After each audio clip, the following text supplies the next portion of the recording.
You've got three options if you're in your own business, and that's to one, make it as valuable as possible and then sell it, or two, you can create a retirement plan so your business continues to run and generate an income for you without you being involved, or three, the business dies with you. When you say it's time, that's it. Nothing else. Now, unfortunately, most people who run businesses don't think about this early enough, which leads to the option three. Time passes, they get old, and there is no other option. The business dies with them. To avoid that happening to you, you need to decide early on if you would prefer option one or two. Both of them come with their own pros and cons, but are much better options than number three. I'm sure you'd agree. You see, when you start a business, it's just you. And that's what we call a solopreneur. And that's an entrepreneur doing everything themselves. And that's fine, but there needs to be a change between simply creating a job for yourself or a business. Something that has the potential to grow bigger than just you. And this is where you start to replace yourself in your business and hire a team of people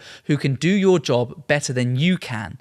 And they can continue carrying the torch when you're on your dream yacht somewhere in the Mediterranean. But if you don't take the steps needed to guide your business in the right direction, businesses can very easily fall off track. And you guessed it, time passes and the business dies with you. And that's what I've noticed. It's so often the day-to-day running of your business, the responding to emails, the dealing with problems that drags you away from making the changes needed to keep on track. And I just want to be clear here. There's absolutely nothing wrong with working as a solopreneur and closing your business when the time comes. But most people want to either sell their business or have it as a retirement plan, and that needs planning. For me, I always wanted a business that could run itself, so that when I had a family, I could take time off to spend with them. And thanks to my years of preparation, that came true for me just over 3 years ago when my first son, Henry, was born. Running a successful business requires a clear vision, consistency, and timing. So the question I've had in my head for the last few months